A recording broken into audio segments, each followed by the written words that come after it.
fin de semana. Y ahora sí, nos vamos a poner a trabajar en la clase de hoy día, que me parece que ya está subido la clase en el sistema. No lo van a subir durante... Buenas noches, profe. Buenas, sí, ya está subido. Melissa. Gracias, Melissa. Ya, bueno, vamos a iniciar, bueno, primero pasando la lista. Un ratito.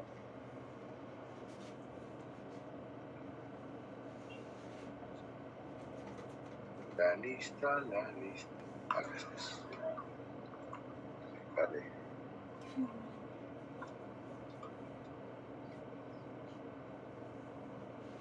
La lista. Bueno, pasamos primero la lista. A ver. Patrick Agurto. Presente, profesor. Buenas noches. ¿Qué tal, Patrick? Buenas noches. Michelle Angelia. Presente, profesor. Buenas noches. ¿Qué tal? Buenas noches. Melissa Ángeles. Ahí está la de... Presente, profesor. Buenas noches. Stuart Aparicio. Aún no ingresa, profe. Todavía. Víctor Atúncar. Buenas tardes, profesor. Presente. ¿Cómo está? Buenas noches. Víctor Beldi. Aún no ingresa, profe. Gracias. Carol Buendía. Presente, profesor. Buenas noches. ¿Qué tal? Buenas noches. Manuel Calderón. Presente, profesor. Buenas noches. Buenas noches. ¿Qué tal? Roberto Calla. Profesor, buenas noches. Presente. ¿Cómo estás? César Campos. Buenas noches, profesor. Presente. ¿Qué tal? Buenas noches. Pedro Capristano. Presente, profesor. Buenas noches. Buenas noches. Miguel Córdoba. Presente, profesor. Buenas noches. Nelly Espino. Buenas noches, profesor. Presente. Buenas noches. Rocío Gutiérrez. Presente, profesor. Buenas noches. Buenas noches. John Guamaní. Presente, profesor. Buenas noches. Buenas noches. Gladys Lescano. Buenas noches, profesor. Presente. Yael Mirano Ocaña.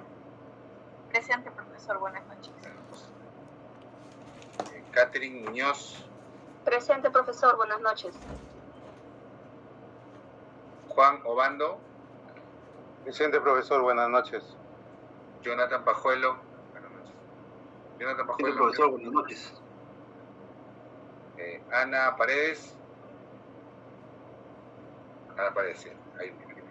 Profesor. Gerson Parodi. Presente, profesor. Buenas noches. Pascual Ramos. Profesor, buenas noches. ¿Qué Presente. tal? Buenas. Jorge Sarmiento. Buenas noches, profesor. Presente. Luis Simón. Buenas noches, profesor. ¿Qué tal? Buenas noches. Gonzalo Suárez. Buenas noches. Presente. Kiara Leticia. Buenas noches, profesor. Presente. ¿Qué tal? Miguel Velázquez. Aún no entra, profe. Todavía. Alan Zavala.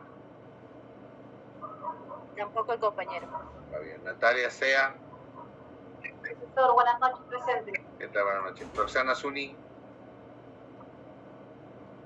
Buenas noches, profesor. Presente. ¿Qué tal? Bueno, listo. Ya. Todavía faltan unas 4 personas. Compañero Beldi. Señor Beldi. Buenas noches. señor. ¿Qué tal? Disculpe usted, profesor. No se preocupe. ¿Qué tal? ¿Cómo está? No, profesor. Bueno, estoy en clase. Ahora voy a poner... Perdón, si a veces yo, por si acaso, a veces vean que veo al costado porque yo trabajo con 2 pantallas, por si acaso. No. Stuart, ya te tomé nota, Stuart. No te preocupes. Gracias. Sí, disculpa, porque a veces tengo 2 pantallas, ¿no? Estoy trabajando... Entonces a veces miro para acá y miro para acá. Bueno, la clase de hoy día es ya un poco el desarrollo de la clase anterior. Voy a ver si carga o no carga acá nuestra... Carga todavía. Necesito que cargue el PowerPoint. Un segundo, por favor.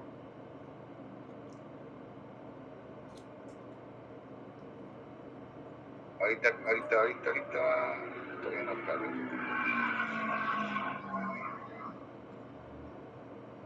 Espero que no fastidie la música de la calle. Pero todo el mundo se moviliza. Estoy esperando que me cargue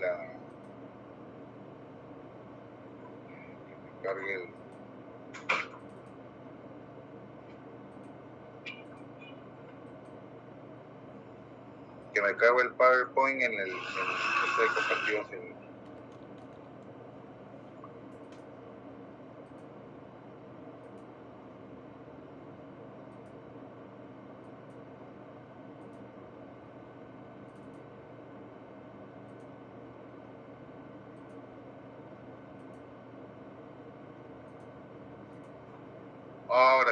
Ahora sí, ya está.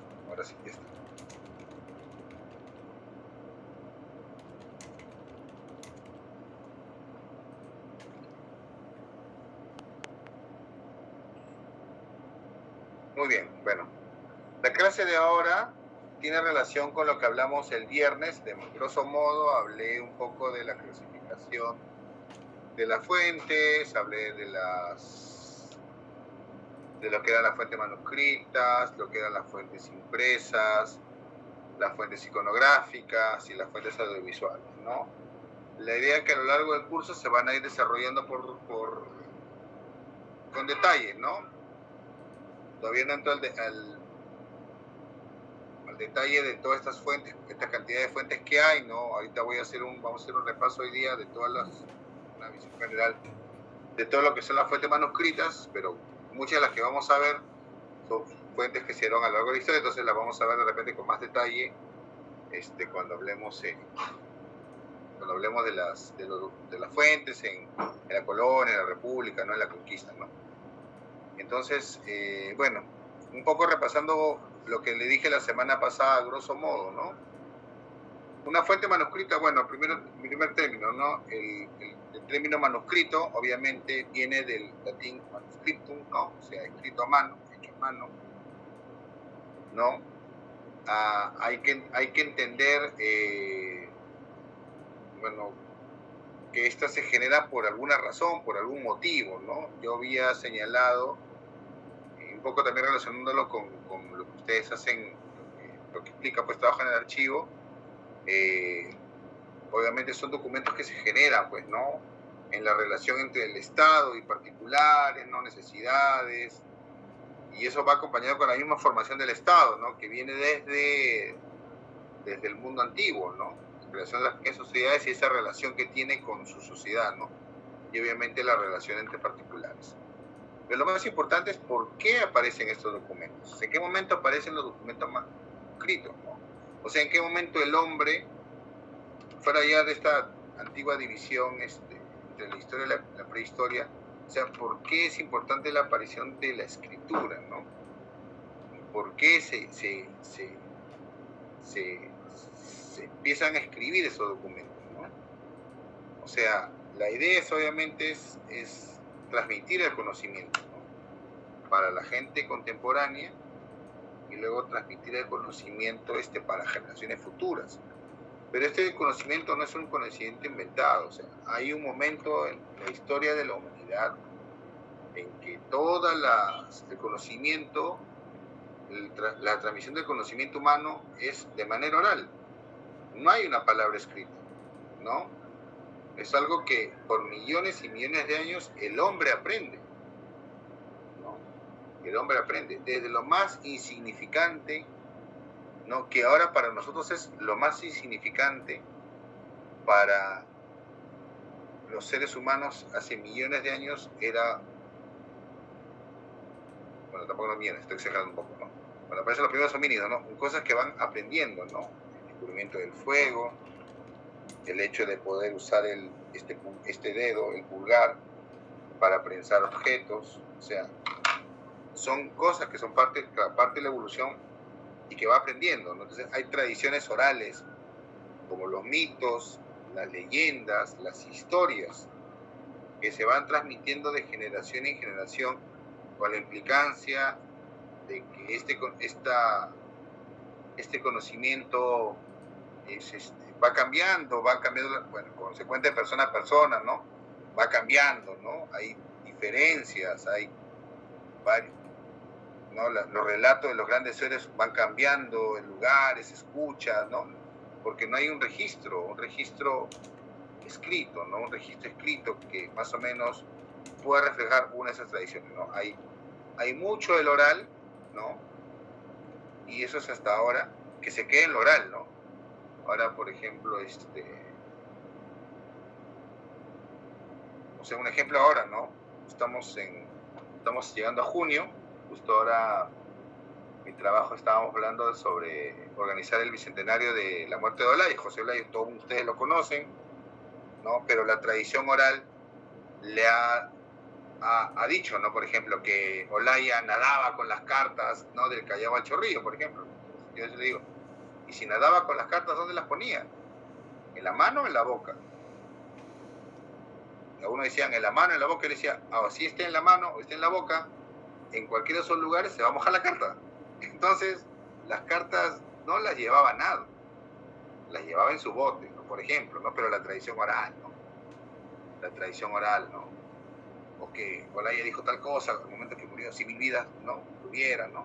Lo cual tampoco no es algo tan cierto, ¿no? Eso parte de un testimonio de una de las personas que fueron parte de la red de espionaje, la señora Juana Manrique, que dijo, ¿no? Sí, cuando Olaya estaba preso, lo llevaron a otra persona delante de él y él dijo que no la conocía y que así tuviera 1000 vidas, ¿no? Diría que no la conocería, algo así, ¿no?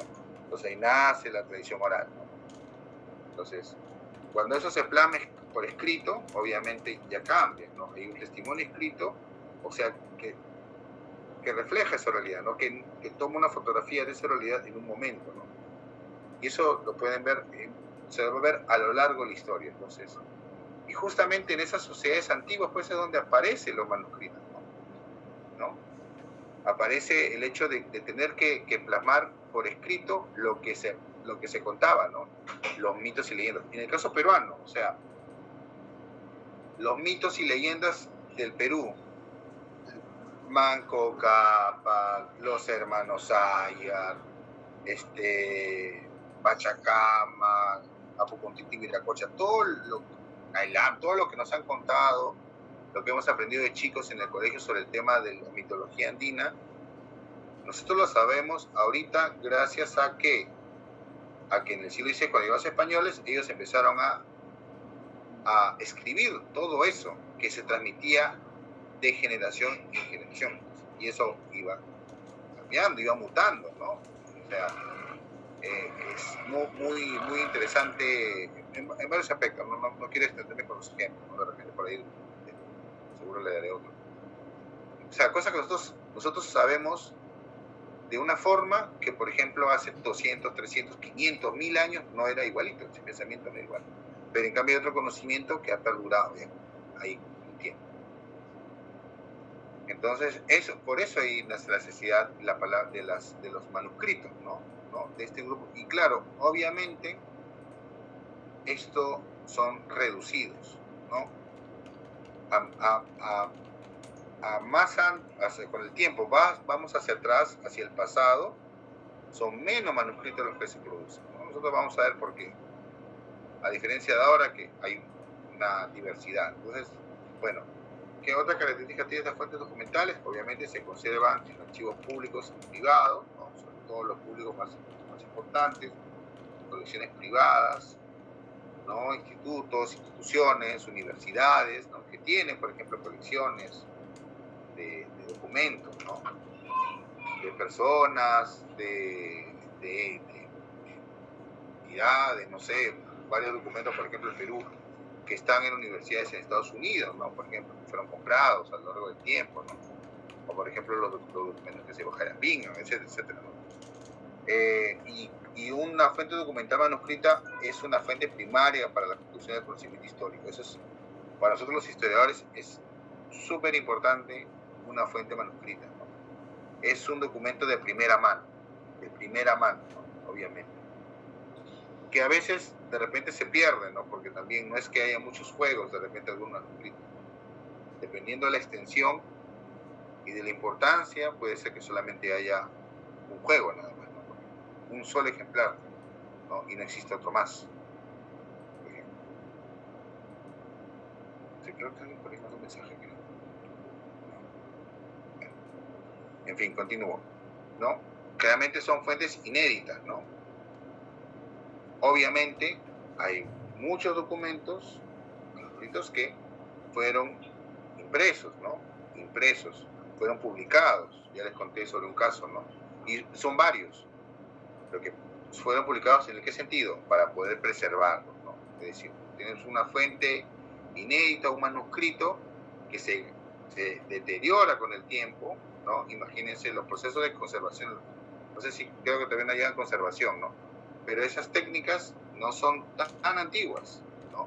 Entonces imagínense documentos que tienen siglos, 7, 8, 10 siglos, ¿no? Que necesitan una conservación. Entonces son documentos que no pueden ser manipulados. Entonces obviamente hay una necesidad de la digitalización y hay una necesidad de la publicación, porque finalmente eso hace que estos libros, estos documentos, sean de conocimiento público. En un rato vamos a hablar de algunos, ¿no? Y obviamente las fuentes documentales tienen un soporte documental, o sea, están hechos sobre pergaminos, papiros, ¿no? Y principalmente papel, ¿no? Principalmente papel, ¿no? Que es el principal soporte de estos documentos. ¿Alguien está escribiendo? ¿Alguien ha levantado la mano? ¿Cuál Florencio? Sí, profesor, buenas noches compañeros. Quizás en este momento, acerca del soporte documental, se nos podía ampliar cómo se ha ido desarrollando desde una tablilla, que eran las primeras letras, uniforme, una tablilla de barro, a pergamino, a los primeros rollos de piel de animal, rollos en bronce, códices y al papel. Hasta donde tengo entendido, cuando apareció la imprenta, cada imprenta tenía su sello, que era quien diseñaba esto, ¿no? Entonces, como acá ahora en nuestra, cuando ya llega a nuestra, sería virreinato, ¿no? Que es el momento que usted nos está mencionando, ¿cómo se fue desarrollando el soporte, profesor? Gracias. Ya. Bueno, eso iba a hablarlo yo en la clase cuando habláramos de las fuentes en la evolución histórica entre el mundo antiguo y medieval. ¿Ya? Eso lo voy a detallar en ese momento. A ver. El uso del papiro, que es conocido, el papiro, el pergamino, sobre todo el papiro, el pergamino y el papel que se utilizan sobre todo en la Edad Media, obviamente era un material totalmente restringido.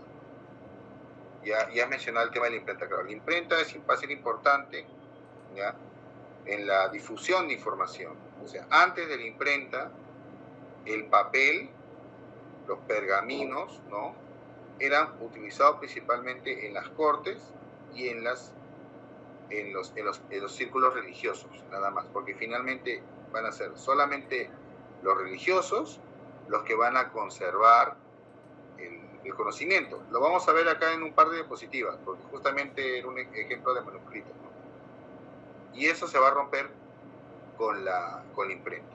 Si bien es cierto, el primer libro impreso va a ser la Biblia, la imprenta va a permitir una mayor difusión de conocimiento, ¿no?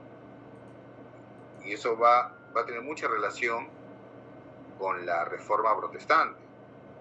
Y si hablamos en el caso peruano, ya yo lo voy a hablar con detalle ya cuando hablemos de las fuentes de la colonia, si bien sí lo va a tocar todavía en unos meses.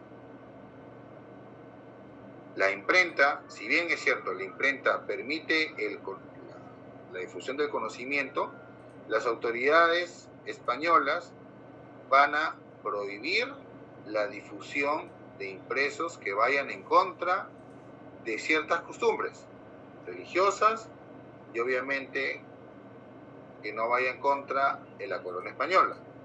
Si bien es cierto, va a permitir la imprenta,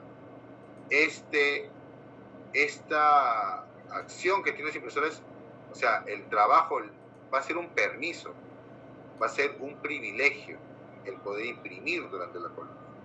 Desde que Antonio Ricardo obtiene la primera licencia para poder imprimir, ¿no? Acá en el Perú, va a ser un privilegio, porque solamente se puede imprimir lo que te permiten imprimir.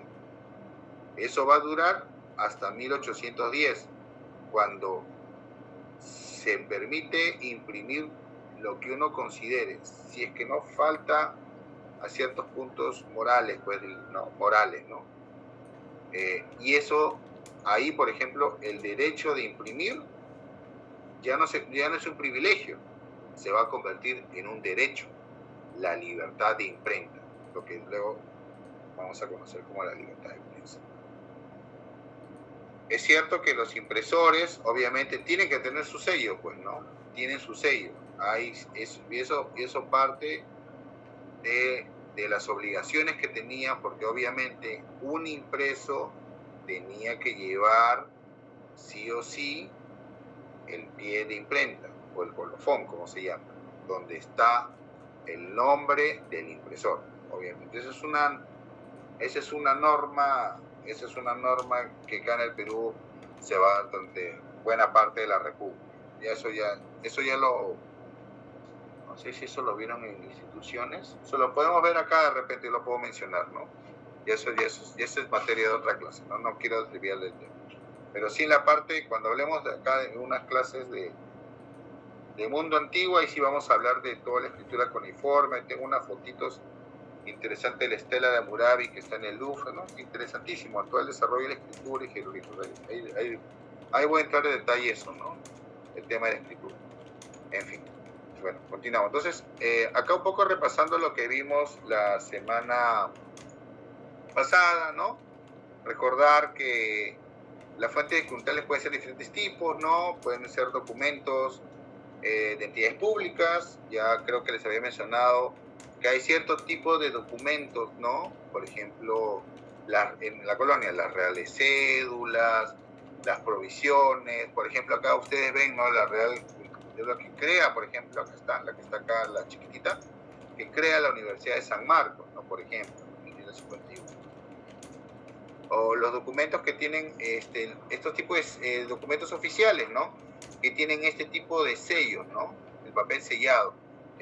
Vamos a hablar con detalle del papel sellado cuando estudiemos el tema de los sellos. Ahí les voy a dar ejemplos de cómo va evolucionando, por ejemplo, esto, ¿no?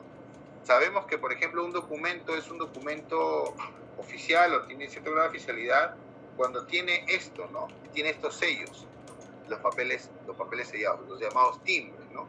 Que es algo que se utilizó, creo que hasta los 80 del siglo pasado, ¿eh? O sea, toda persona que quería hacer un trámite ante una institución pública tenía que comprar este tipo de papel.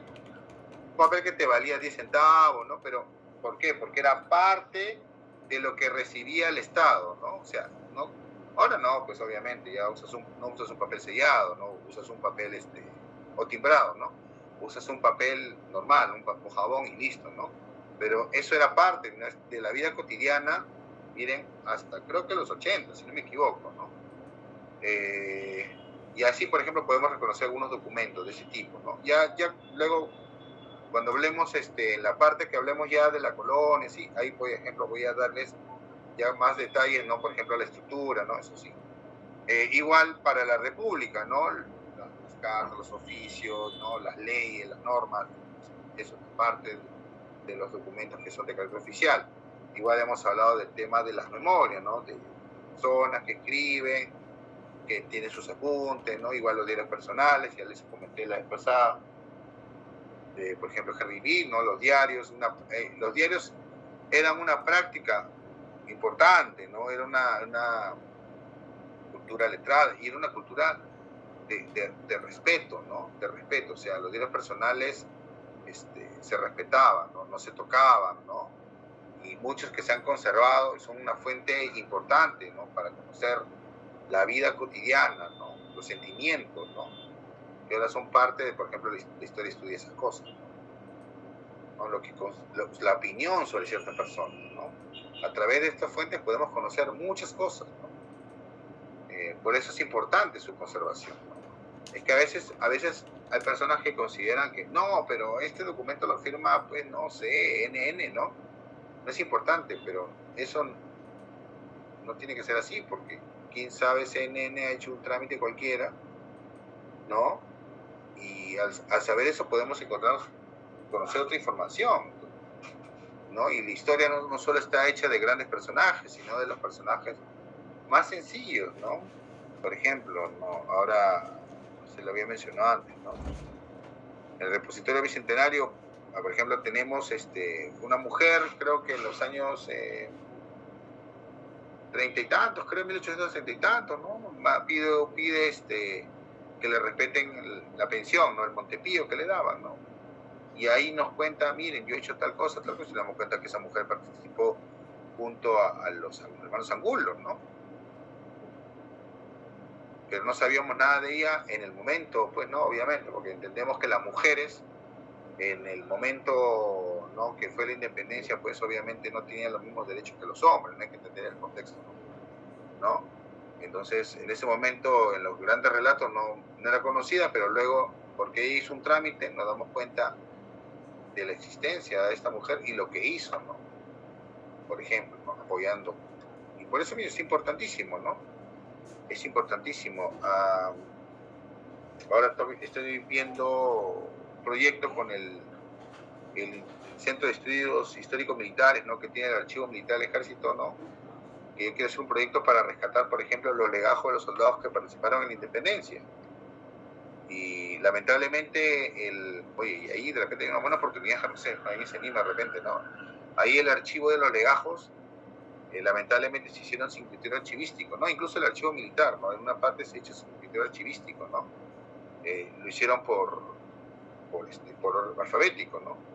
Y en la parte de los legajos, yo recuerdo hace años fui y le decía, por favor, quiero ver algunos legajos de algunos soldados de la independencia.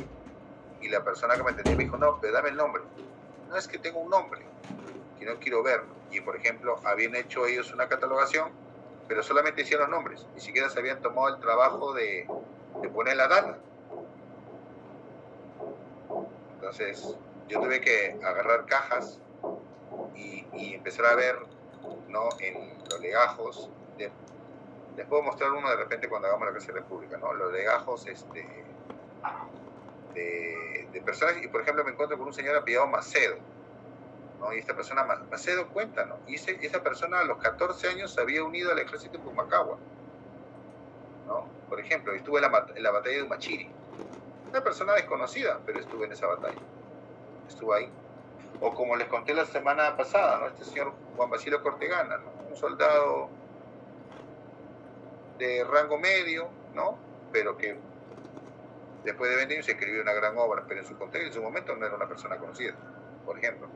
Y así, todo documento es importante en su conservación porque finalmente los historiadores, los investigadores son los que hacen las preguntas. Sí, eso es lo que... Igual hablamos de las obras inéditas, ¿no? De muchas que, bueno, cada vez se encuentran más manuscritos de obras, ¿no?, y que se van reproduciendo, se van publicando, obviamente, con la idea de hacer conocidas las obras y obviamente con la idea de rescatar, ¿no? Conservar el original. Al ya publicarse la obra, ya obviamente el original ya no necesita, pues, ser manipulado, ¿no? Igual, como hablamos, los documentos notariales, los protocolos, ¿no?, que es una fuente manuscrita importante, ¿no? Y lo vamos a ver en el caso peruano, y la correspondencia privada, ¿no? La correspondencia privada, que se va a dar mucho, obviamente, hace siglos, ¿no?, que actualmente ya se pierde. No sé si se consideraron los correos electrónicos, pues, la correspondencia, ¿no? Antes solo era carta, ¿no? Y mandabas cartas.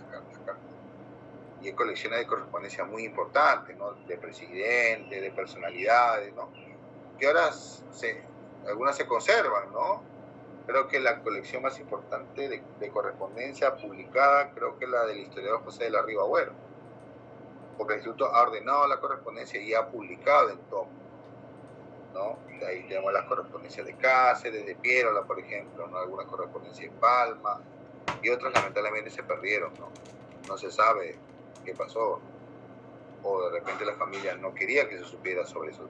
Sobre todo los personajes que están relacionados con la guerra con Chile, ¿no? Eso sí es lo más polémico. Bueno, vamos a hablar un poco, justamente ahorita en relación con la pregunta que habían hecho sobre, bueno, conocer un poco los manuscritos más importantes del mundo, ¿no? El primero de ellos son los rollos del Mar Muerto, ¿no? Documentos encontrados, siglo XX, ahí en Israel, ¿no? La comunidad de Qumran, por eso también se llama los manuscritos de Qumran, los rollos de Qumran, ¿no?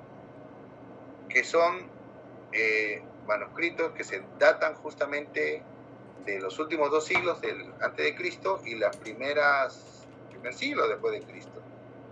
Y ahí hablamos, y ahí son rollos de libros, ¿no? De libros que son parte de la Biblia. Y ahí nos da una lectura muy interesante de cómo se fue construyendo uno de los libros más importantes de la historia, pues, ¿no? La Biblia, ¿no? A ver si me puedo dejar entender un poco, ¿no? Supongo que todos habrán leído capítulos de la Biblia, no sé si en una lectura un poco histórico-crítica, más allá de la parte doctrinaria, eso no voy a hablar, pero recuerden ustedes, ¿cuántos evangelios hay? ¿Alguien me puede decir cuántos evangelios hay? Agarre su Biblia. ¿Cuántos evangelios hay? 4, profesor. Hay 4. Y de esos 4, ¿cuántos fueron discípulos de Jesús? 4. 2. 2. Mateo y Juan. Mateo y Juan fueron los discípulos, fueron apóstoles, ¿no? ¿Y cuántos apóstoles tuvo Jesús? Tuvo 12. ¿Y el resto?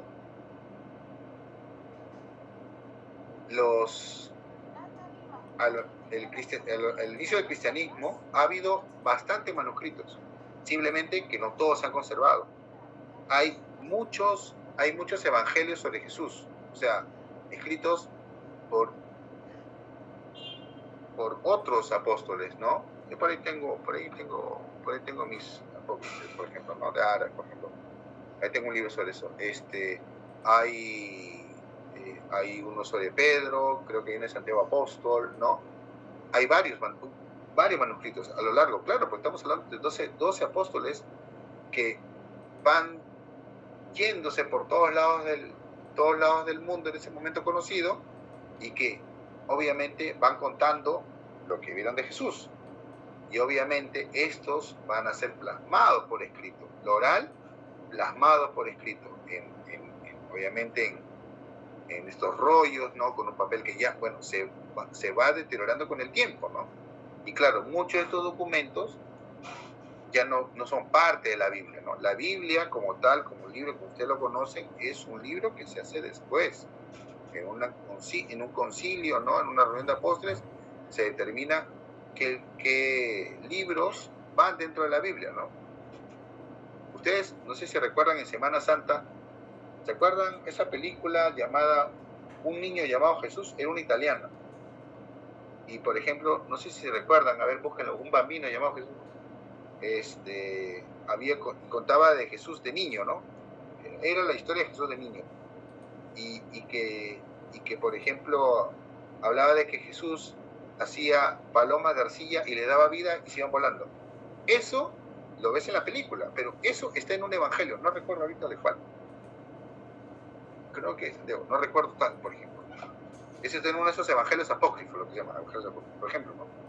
O sea, son relatos históricos o mitos que se cuentan sobre ese problema. Interesantísimo. Entonces, estos rollos representan esa literatura, ¿no? La literatura de inicios de la actual. Por eso es la importancia de los rollos del Mar Muerto, ¿no? Y su conservación, ¿no? Y se ha estudiado el uso del arameo, en qué lengua están escritas, ¿no? Etcétera, etcétera, ¿no? Luego tenemos otro ejemplo, que es el Codex Alejandrinus, ¿no? Que es del siglo V, ¿no? Que estamos hablando es una Biblia griega, ¿no?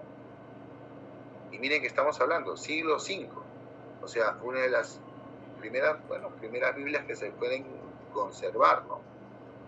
Que se conservan. ¿no? Y ven ustedes ahí el tipo de manuscrito que es totalmente distinto al que ustedes conocen, claro. Era la forma, también era la forma como se escribía la Biblia, ¿no?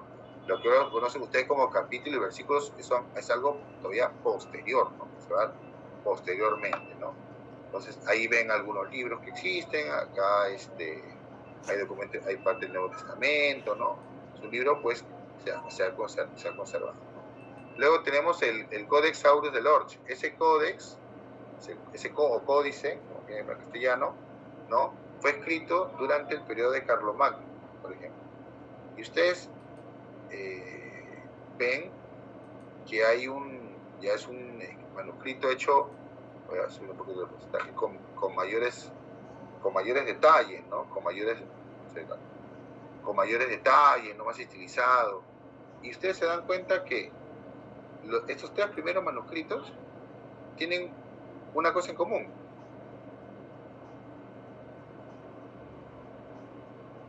¿Cuál sería? Rollo de Mar Muerto, el Códex Alejandrinos y el Códex Aureus de Lorch. Todos son libros relacionados con la Biblia, con la escritura, con las escrituras, con las sagradas escrituras. ¿Por qué? Porque el conocimiento va a estar muy relacionado con el tema religioso,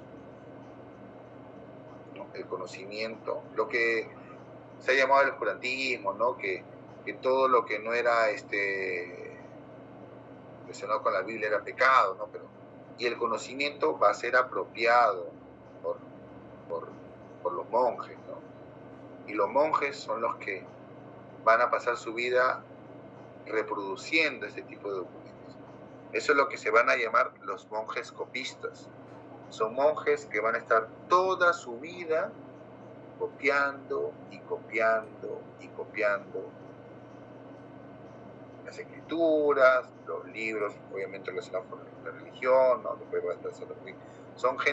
Son sacerdotes que van copiando y copiando. Y solamente, porque obviamente los sacerdotes son los que van a tener los privilegios de aprender a leer y escribir. Los reyes también, las autoridades sí, pero ellos son los guardianes de la cultura, del conocimiento, ¿no? Los religiosos.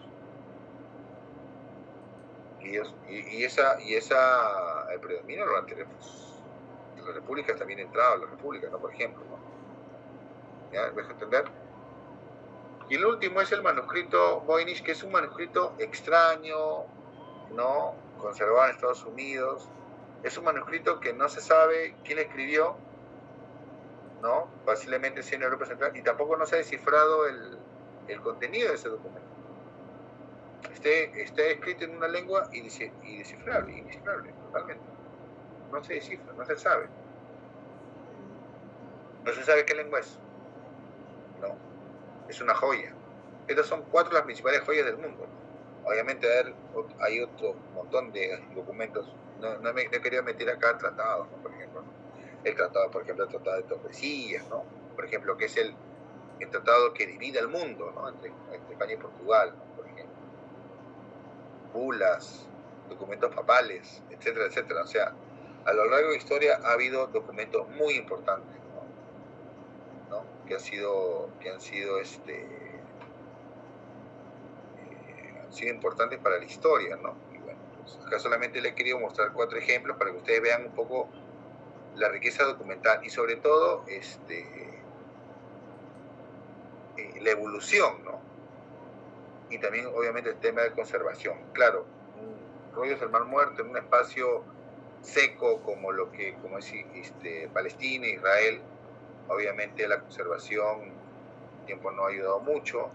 En cambio ven ustedes los códices, ¿no? Estos libros escritos en un papel grueso, ¿no? Pergamino, ¿no? Ya lo podemos ver de repente con mayor detalle, ¿no? Que se pueden conservar, ¿no? Que se conservan con el tiempo, obviamente, ¿no? Ya también de repente por ahí le damos un espacio al tema del papel, ¿no? Yo lo puedo de repente relacionar con los periódicos, por ejemplo, el siglo XIX, justamente relacionado con el compañero, como en esa época, por ejemplo, se imprimían con la prensa, ¿no? De presión, el papel de periódicos el papel era más grueso, y luego aparecen los papeles más delgados, ¿no? Siglo XX, papeles más delgados, ¿no? Ya aparece la rotativa, ¿no?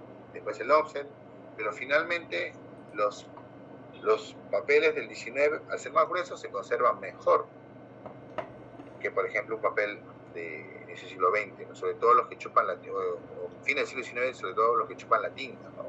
Los que chupan la tinta es terrible, ¿no? No se distingue nada, por ejemplo.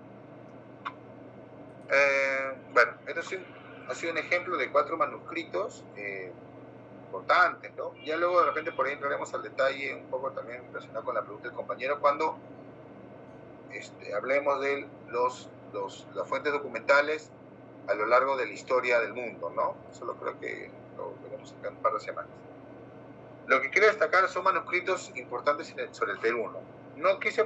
Pensaba en un momento en el Perú, pero muchos de los manuscritos que marcaron un punto en esa historia, muchos no están en Perú. ¿Ya? Muchos no están en Perú. Algunos sí, otros no. ¿Por qué? Por varios motivos. Ahí voy a contar algunos, ¿no? Que el manuscrito más importante, el más antiguo, va a ser el llamado Protocolo Ambulante de los Conquistadores. Este que es conservado por el Archivo General de la Nación. En sí no es un protocolo, o sea, no es un libro de notarios, si usamos el término actual, no es un libro de notarios como tal, ¿no? Es un conjunto de escrituras, ¿no? Que se juntaron, ¿no? Alguien lo juntó y simplemente pues, se llamó un solo protocolo, ¿no? O libro Becerro, ¿no? Tiene ese nombre, ¿no? Aquí este documento, como ustedes pueden ver, 1536-38, Pizarro llegó en el 32. Son de los documentos más antiguos que conserva el Perú, ¿no? Donde está las transacciones comerciales entre los conquistadores, ¿no? Hay que entender, al Imperio Incaico llegaron 180 españoles, ¿no? Y que ellos llevaron la guerra, ¿no? Se hicieron de las riquezas del imperio, de Puerto Atahualpa, luego Cusco, ¿no? Pachacamac, todo lo que pasó.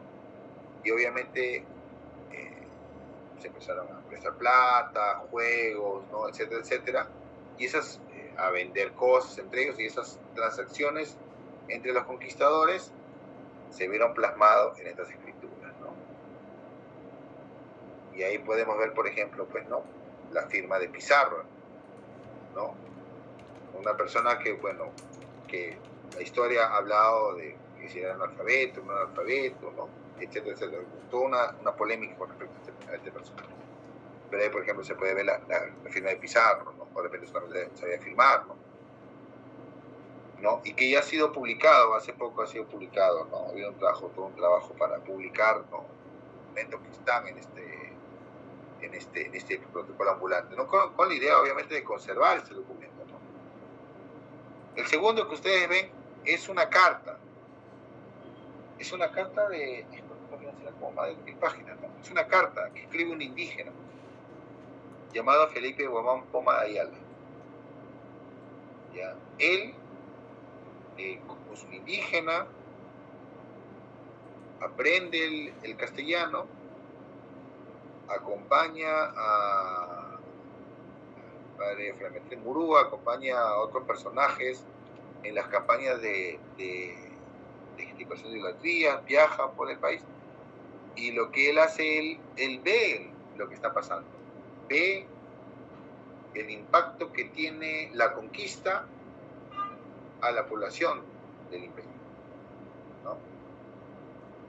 Ve lo que está pasando y él lo que decide es escribirle una carta al rey, una carta larguísima. Es una carta larguísima, ¿no? De miles de folios, de folios, donde él cuenta y dice, ¿no? Yo dirigí al rey Felipe, ¿no? De España, y le dice, aquí tiene un relato de lo que es sus territorios, ¿no? Para que usted vea cómo era el imperio y qué es lo que está pasando ahora, ¿no? Cómo era el imperio de los incas. Entonces, él cuenta un relato. Vamos a verlo con detalle, algunos gráficos cuando hablemos en la clase de fuentes de la conquista, ¿no? Es una de las crónicas más importantes en el sentido de que lo acompaña con dibujos. Entonces, muchas de las representaciones gráficas que tienen los incas son gracias a Guamán Pomá Ayala, ¿no? Él se dio el trabajo de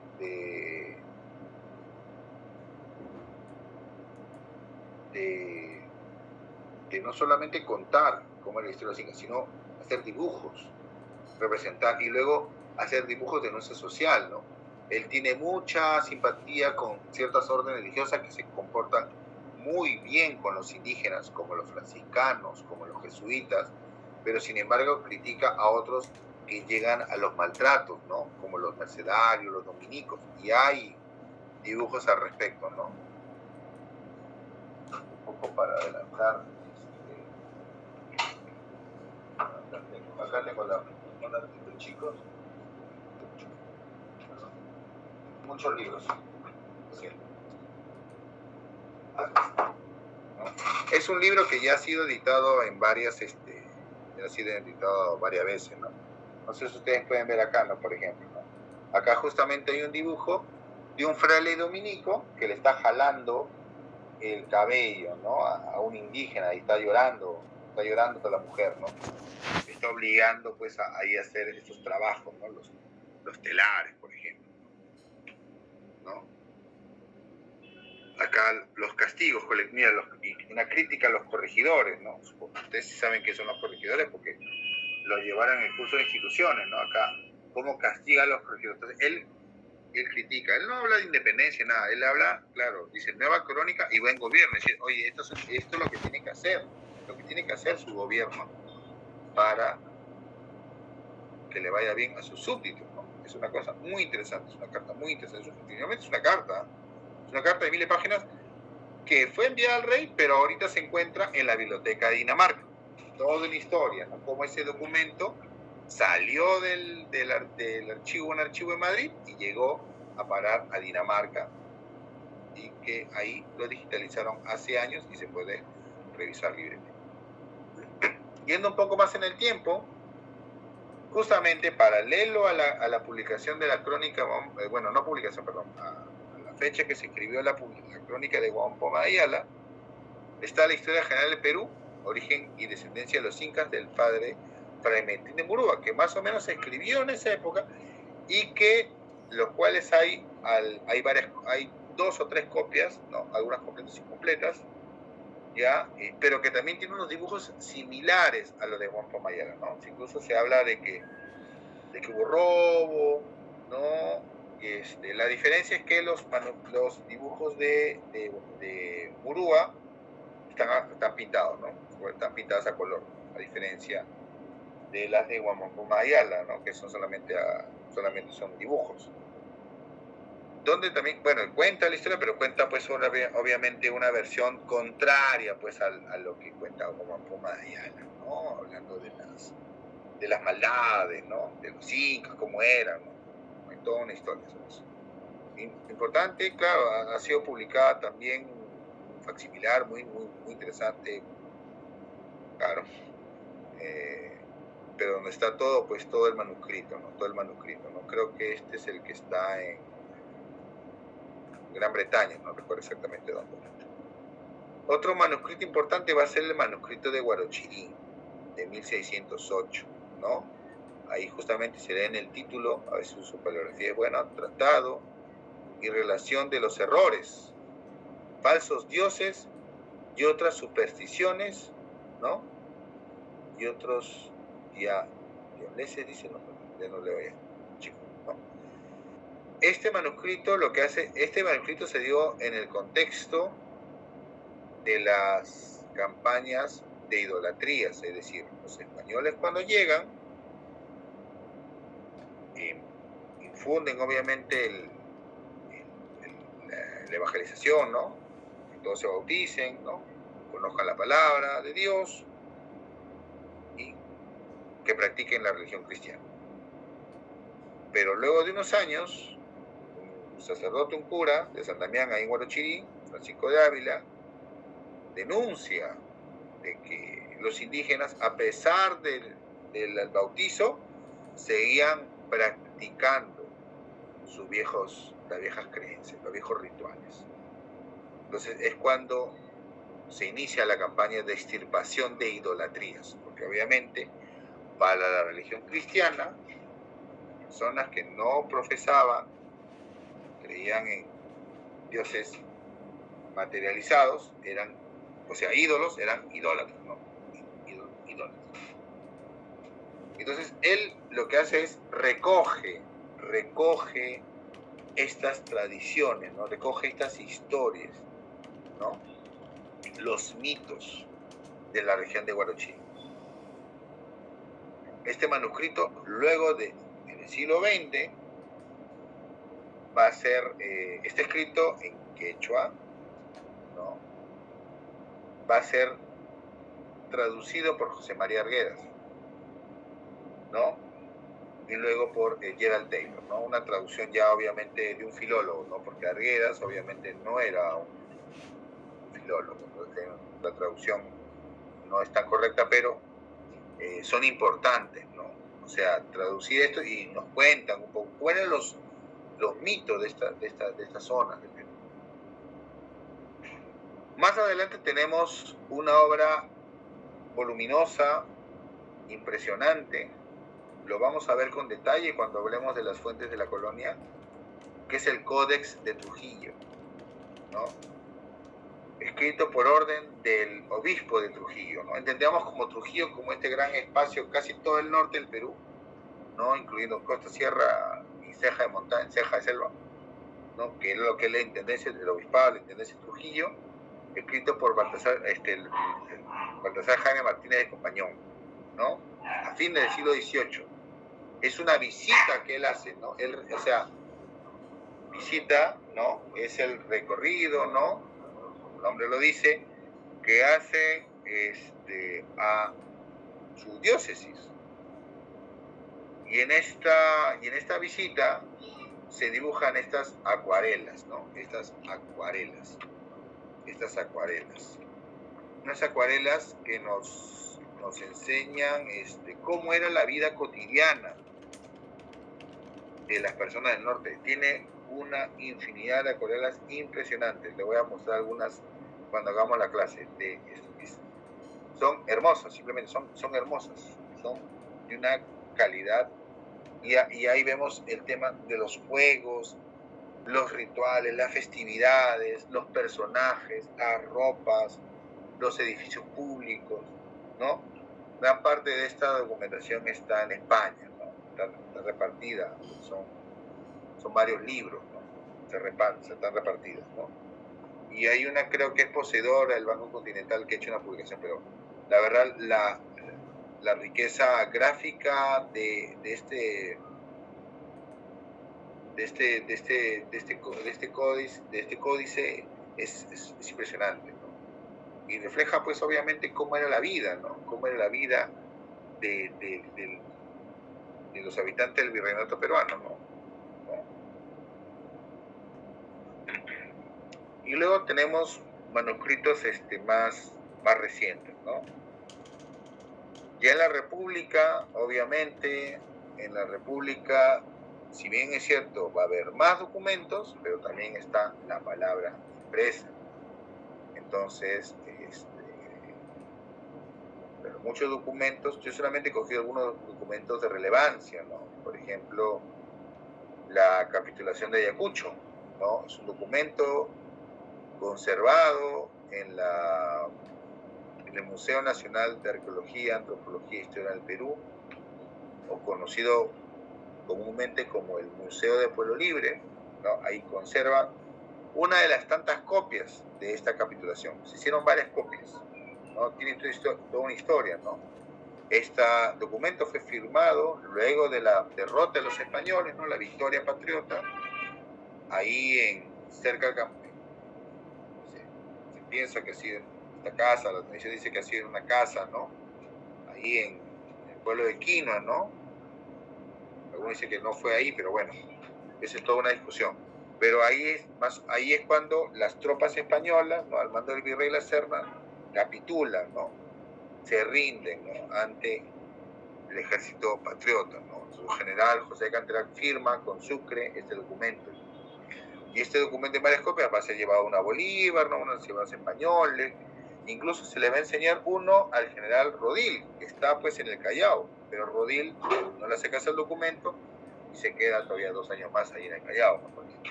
Otros documentos importantes de la independencia, bueno, están las actas, ¿no? Las actas de independencia que son, las actas que están en los libros de cabildos de las principales ciudades. Creo que la más importante es la de Lima, ¿no? Que es considerada como el acta de independencia del Perú, ¿no? Aunque es un documento que no dice mucho, no dice mucho, no. No sé qué pasó ahí con los que estuvieron ahí presentes en ese acta de cabildos, ¿no? Porque creo que tenía la persona, Manuel Pérez Tudela, creo que es la persona que redacta esa acta. No hay mucho, ¿no? Más que todo el texto son 10 líneas, creo, y el resto son firmas de todas las personas que se adhieren, ¿no? No es un documento declarativo, así como, por ejemplo, lo va a ser la declaración, ¿no? La firma del Acta de Independencia de los Estados Unidos, por ejemplo, ¿no? Que hay toda una tradición, es un documento importante, ¿no? El Acta de Lima no es así, el Acta de Lima no es así, ¿no? Otros documentos de la independencia importantes, también de repente algunos decretos, documentos de correspondencia del San Martín Bolívar, ¿no? Pero nada como la capitulación de Ayacucho. Más adelante están los recuerdos de la monarquía peruana, ¿no? Bosquejo de la historia de los incas, del sacerdote justo Saguaraura Inca, ¿no? Escrito a inicio de la República, ¿no? Él pasó sus recuerdos, una persona que viene de la época colonial, escribe sus recuerdos, lo vamos a ver con detalle más adelante, pero él escribe sus recuerdos, ¿no? Y habla sobre los incas, ¿no? Es un manuscrito muy importante, es un manuscrito que se perdió y que se recuperó hace pocos años, ¿no? Uno de los ejemplos. Es un libro que ya se ha publicado este texto, ¿no? Pero la riqueza del manuscrito es única, ¿no? Esta riqueza, detalles que se pueden encontrar en el manuscrito, ¿no? Que a veces se pasan en las ediciones impresas, o también anotaciones, cambios que se quieren hacer, ¿no? Por ejemplo. Y de ahí tenemos la historia del Perú de Juan Basilio Cortegana, del cual yo ya les he comentado la vez pasada, a grosso modo, ¿no? Que era un militar en Ayacucho, que simplemente 20 años después de la Guerra de Independencia decide escribir una historia del Perú, donde él quiere unir esa historia del pasado incaico con la historia, ¿no?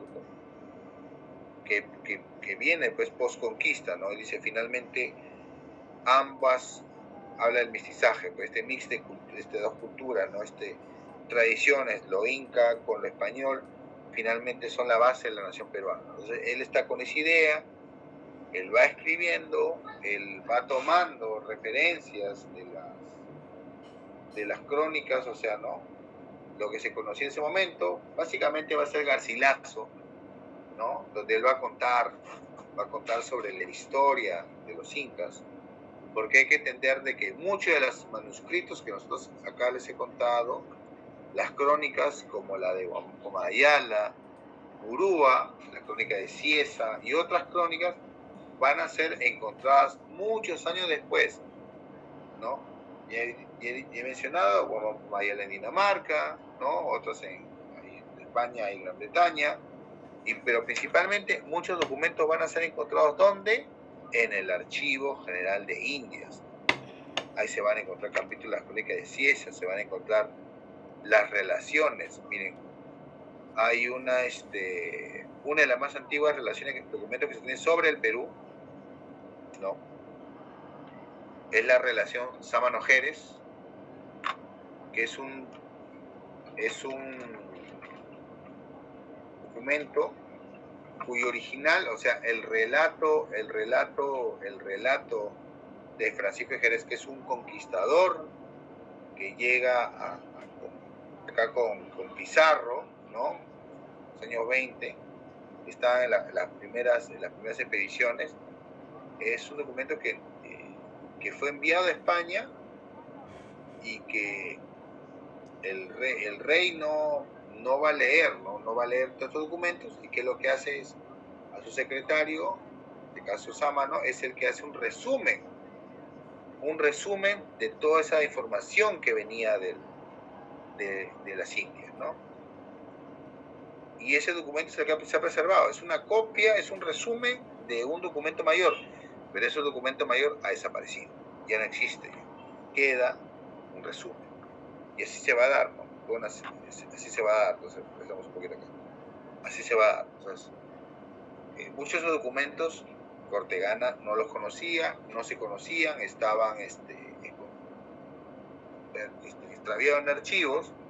Por eso es importante la catalogación, la descripción documental, porque, por ejemplo, en el archivo de Indias, si bien es cierto, ustedes han visto, es moderno, hay mucho tema de modernización, pero todavía no se han catalogado todos los legajos que hay. Todos los legajos que hay no se han catalogado. De Perú, hay varios legajos, de México, hay muchos legajos, ¿no? No todos todavía se han catalogado, y hay miles y miles de legajos, de una serie de más diferentes que son principales. Miles de legajos, ¿no? A mí me dan el legajo completo, ¿no? Yo tengo que buscar dentro de eso, y así hay gente que ha encontrado relatos del antiguo Perú, crónicas, documentos importantes, igual en la República, ¿no? Ha habido documentos manuscritos importantes como el de Basilio Ortegana, traducciones de obras, ¿no? Algunas que llegaron a manuscritos, otras que no. Entonces, todo esto es una mirada general a los manuscritos, a los documentos manuscritos, ¿no? En el caso del mundo, en el caso del Perú, y obviamente la idea es para el conocimiento de ustedes. Luego vamos a entrar a detalle ya de repente analizando algunas de las características importantes de estos manuscritos. Igual ustedes siéntanse en la curiosidad, gusto de por ahí buscarlos en internet, alguna información, las imágenes, háganlo con confianza, están ahí.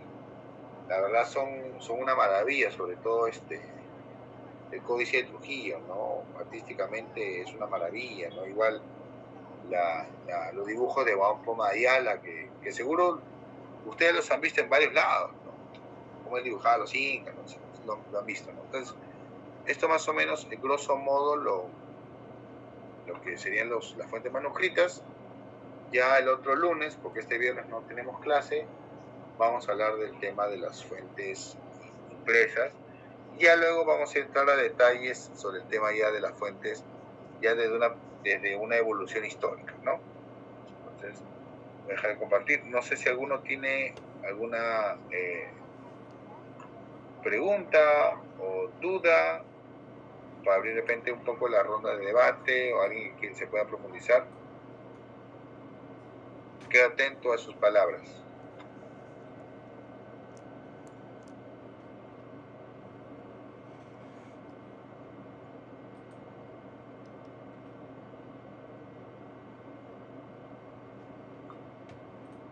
Parece que usted ha dejado mudos. Empieza a preguntar. Ya abandonó a la Sofía para ir a la reunión.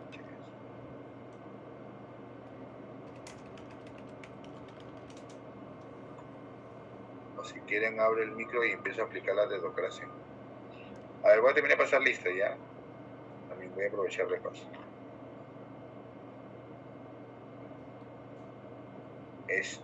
Falta anotarse acá Miguel Velázquez y Alan Zavala. Buenas noches, profesor. Presente. Miguel Velázquez. Y Alan Zavala. Profesor, Alan ha puesto su asistencia hecho. Sí. ¿Qué tal? Buena. Sí, guardo y todo el tema. Víctor Belti, profesor, repite, no me ha notado, señor profesor. No, sí, anoté ya, no se preocupe. Gracias, señor profesor, estoy acá en clase escuchando. Yeah. No sé si tienen alguna consulta, alguna cosa de repente que les haya llamado la atención, se puede profundizar un poco. Una clase rápida.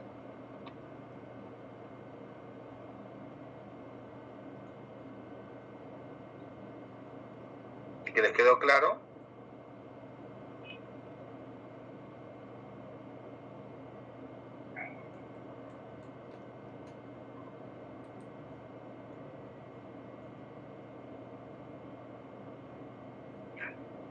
O se han quedado...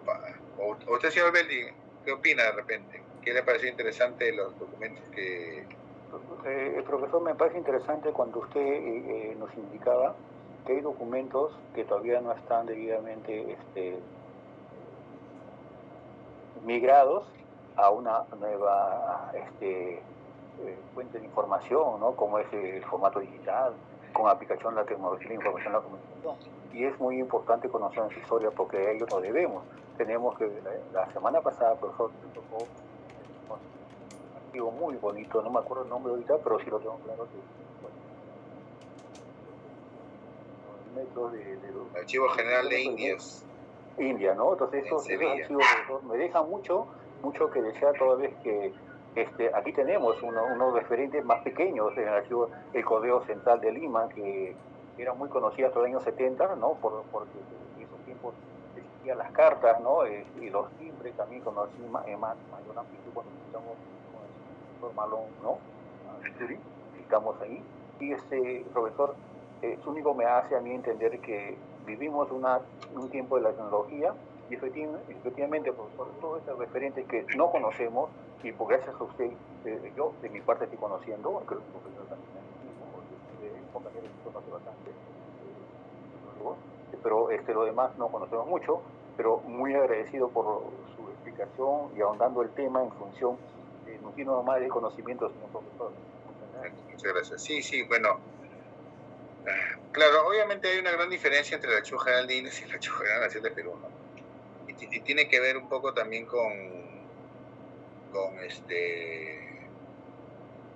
obviamente el financiamiento, ¿no? O sea, al Archivo General de Indias, a pesar de la crisis, todo lo que ha pasado en España, es una continuidad en las políticas, ¿no? Culturales, lo que respecta al archivo. Entonces ha habido una continuidad, ¿no? La idea de conservar, ¿no? De continuar, ¿no? Y obviamente también todo un tema de cuidado. Algún día supongo que terminarán de catalogar todo, pero es que la información que hay en el archivo general es inmensa, es inmensa, como le digo, ¿no? O sea, uno tiene que pedir legajos, ¿no? Es como otro que dice, tal documento, sí, usted lo busca, usted tome señor, ¿no? Allá es, sí, yo quiero legajo Lima 700 y tanto, te lo dan, ¿no? Listo, acá tú tienes que estar revisando, ¿no? Y a ver qué documentos se encuentran, ¿no? Y por otro lado, el tema de la digitalización ahí, yo no recuerdo, cuando yo fui, me dijeron que catalogación creo que 35% y digitalización 16%, ya supongo que ya están sobre el 20%, ¿no? De digitalización, y tienen un sistema, ¿no? Que es el sistema PARES, no sé si ustedes lo han visto, ¿no? Es un sistema, y lo cual tiene una cierta normativa que es la que inspira un poco lo que hacemos acá. Pero el sistema PARES está desde, yo no recuerdo desde cuándo fue la primera vez que lo vi, y hasta ahora se usa, y se puede ver y descargar documentos. Lamentablemente acá las políticas cambian cada vez, cada gobierno cambia y cambia, entonces hay esto, hay otro sistema, cambian. Hace, les digo, desde el 2012, el 2013, se digitalizaron varios documentos de la independencia, y ahora hace unos años que yo lideré este proyecto del repositorio bicentenario, hablamos sobre esa digitalización, y ¿qué resultó? Resultó que la digitalización no era de buena calidad, que no estaba codificado, que no sé, que se llama que los archivos se llamaban, no sé, Pepita Pérez, y que solo Pepita Pérez sabía dónde estaban la digitalización, y finalmente lo que tuvimos que hacer es volver a digitalizarlos, es decir, el Estado tuvo que gastar 2 veces el presupuesto, lo mismo, gastar 2 veces para hacer lo mismo. Y eso lamentablemente es falta de una política. Entonces no se decide, no se está bien, o se busca lo menor, pero lamentablemente y obviamente la falta de un recurso económico y la falta de profesor, también la falta de capacitación, ¿no? Más que capacitación, porque sí, la gente está capacitada, pero el tema es el recurso económico. También, o sea, es una problemática en los archivos, sobre todo del Estado, ¿no? De un archivo como el Archivo General de la Nación, ¿no? Y eso viene de muchos años atrás. O sea, el local del Archivo General de la Nación es un deseo porque hay mucha documentación. Y está, el señor Beldi habló del de correo, está lo colonial, que eso fue gestión de Fausto Alvarado como ministro de Justicia, y él como historiador, bueno, él es abogado pero se dedicó luego a la historia, impulsó y presionó para conseguir ese local para trasladar el archivo colonial, porque todo estaba en el sótano del Palacio de Justicia y seguía en el sótano del Palacio de Justicia, y nunca se decidió hacer un local propio del archivo, solo una vez, que fue justamente cuando Alan García, en el segundo gobierno de Alan García, y ahora sabemos, pues, con todo este tema de Odebrecht y todos los millones, hizo todas estas obras en la parte, en San Borja. Ya teníamos el Instituto Nacional de Cultura, el Museo de la Nación, ¿no? ¿Se acuerdan?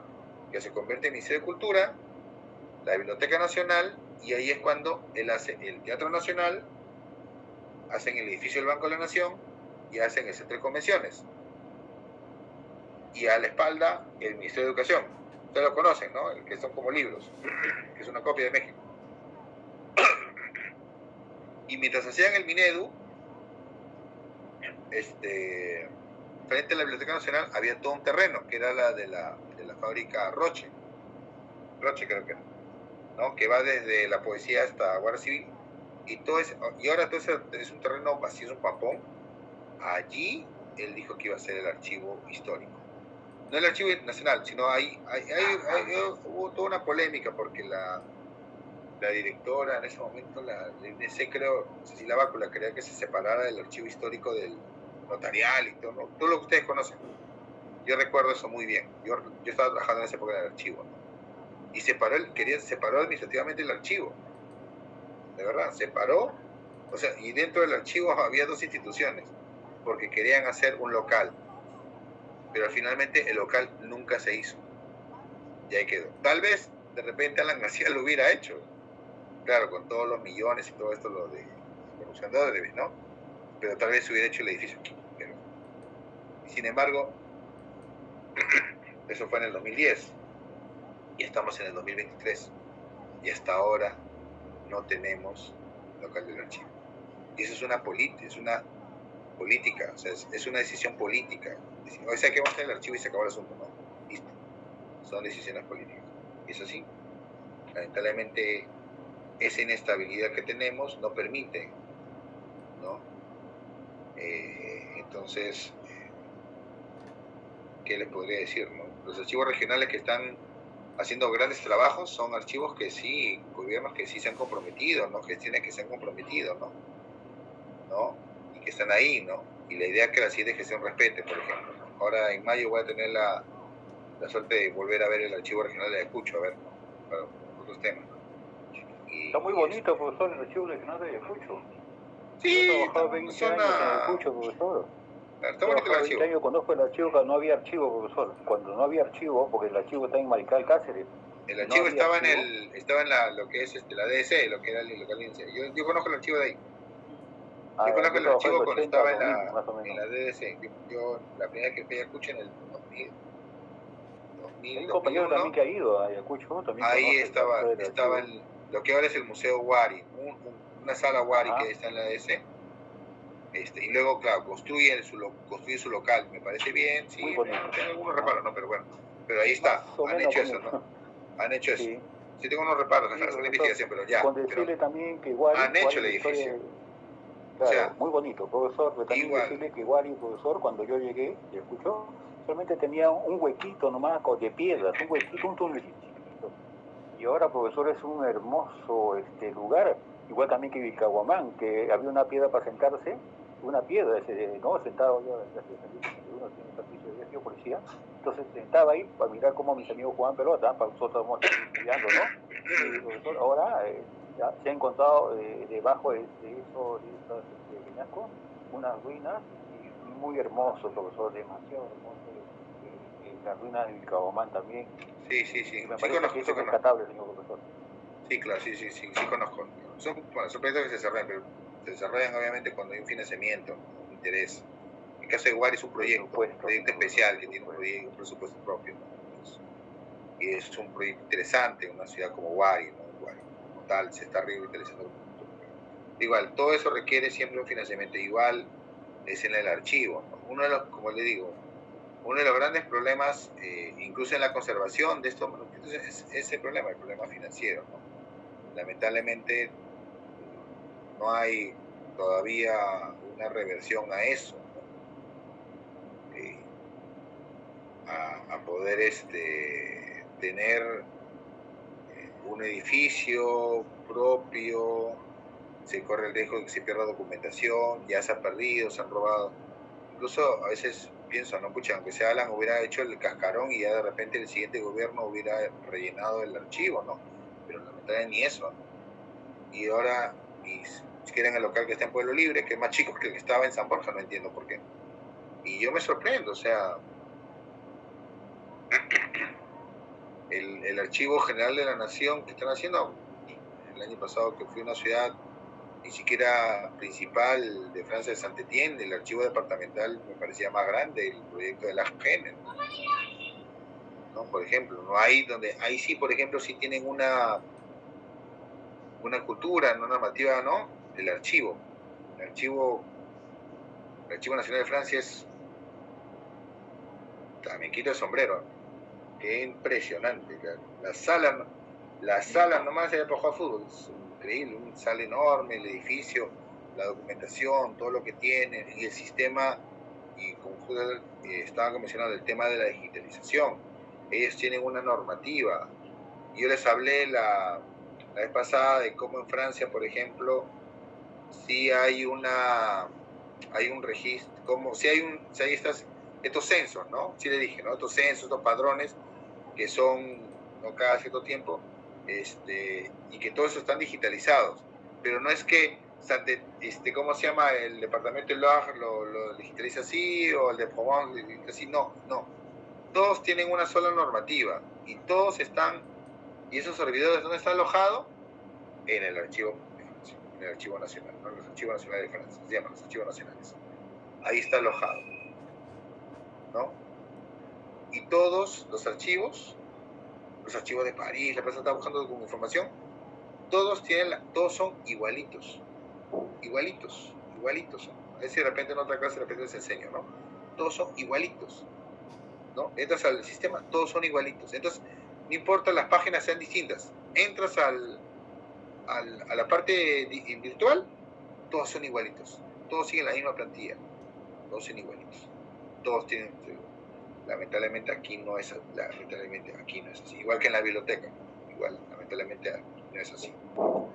Yo espero que sí lo sea. Ahorita sí me han comentado que en el caso de la GEN están buscando un nuevo sistema, que el archidoc no era. Sí, es parte de lo que nos toca vivir, igual. Pero importante, igual, de todas maneras, lo importante es el tema del conocimiento, el tema de conocer, de saber, el tema de también saber qué hacer, porque yo a veces me sorprendo cuando están pensando en digitalización y le digo, oye, ¿qué vas a digitalizar? Ah, ese fondo, ya, pero ¿está catalogado? No, entonces ¿cómo vas a digitalizarlo no catalogado? Pues tienes que, no, o sea, yo sé que hay sí, bueno, yo soy una persona crítica, porque yo voy a la GEN más de cerca de 25 años que conozco a la GEN, como 25 años, ¿no? Como investigador, ¿no? Y he trabajado ahí.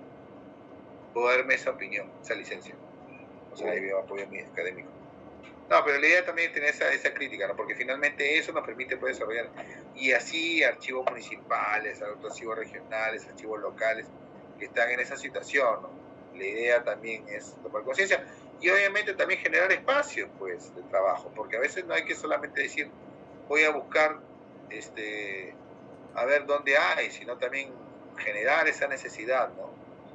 Generarles esa necesidad, ¿no? Tocar las puertas y decirle, oye, ¿sabes qué? Tú tienes un archivo, necesitas ser ordenado, ¿no? Necesitas una persona capacitada, yo no puedo hacerlo, ¿no? Y tengo este conocimiento. Esa también es la idea, ¿no? Consejo de pata, recomendación, para que ustedes también, obviamente, vean, ¿no? Busquen ese espacio que de repente que se puede dar, ¿no? O desarrollar proyectos. Estamos en un momento muy interesante donde sí hay mucho apoyo y mucho desarrollo del tema archivístico, ¿no? Y sobre todo en el sentido de preservar la memoria del mundo, ¿no? Eso sí, eso es una política mundial, no por UNESCO, etc. Yo seguro que ustedes lo verán en otro curso, ¿no? Bueno, si no hay otra pregunta, no hay otra consulta, comentario o interés.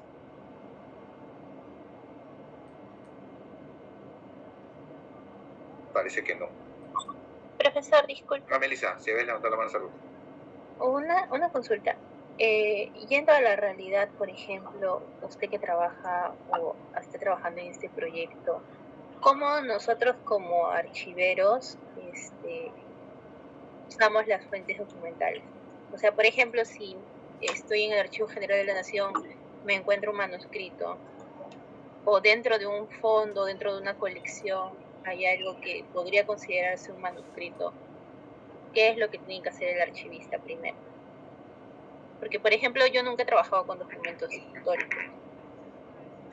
¿Qué tendría que hacer en este caso? ¿Con qué documentos has trabajado?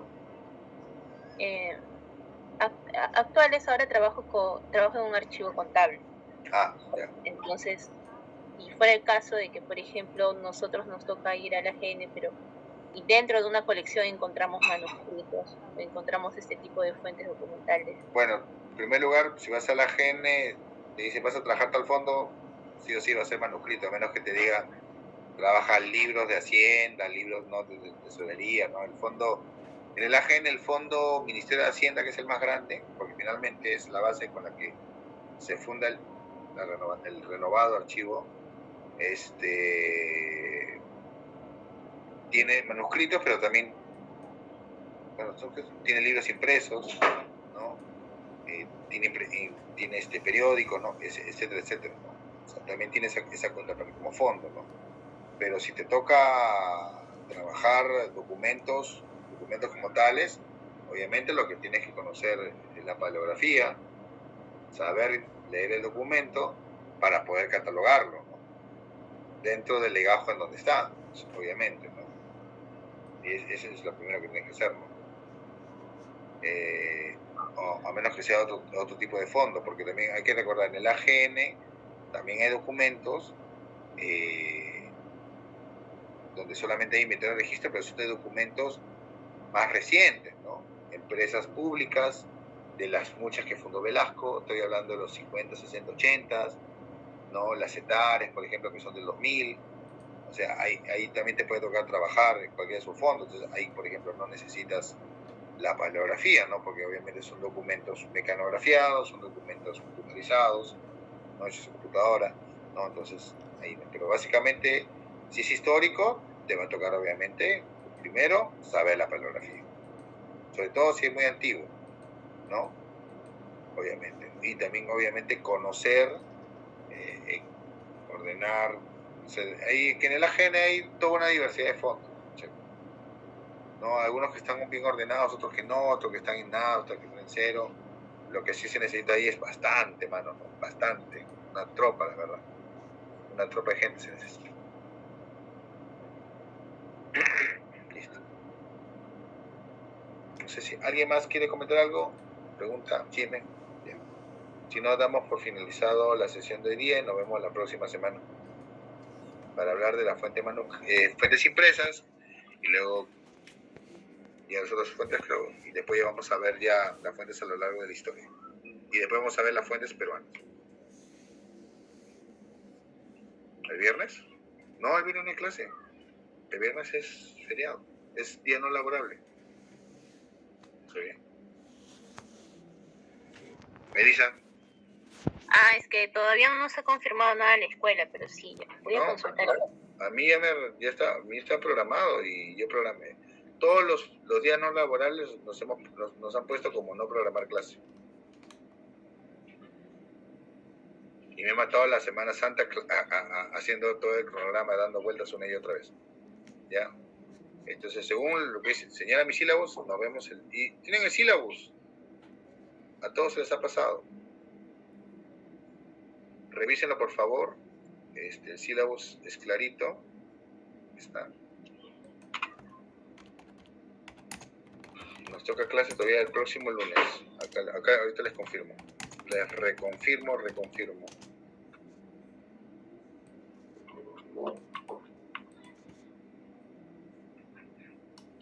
El 5 de mayo nos toca la clase, el 20. El 5 de mayo, nos vemos hasta el 5 de mayo, de verdad, hasta el próximo viernes. De verdad, tienes razón. De este viernes al otro. Sí, porque el lunes es feriado también. Es cierto, el lunes es feriado. Puente. Claro, sí. Nos vemos el 5 de mayo. Fuentes impresas y luego iconográficas y de audiovisuales. ¿Cómo no, señor profesor? Listo, profesor. Gracias, buenas noches. Bueno, cuídense mucho. Nos estamos viendo. Un honor, profesor. Gracias.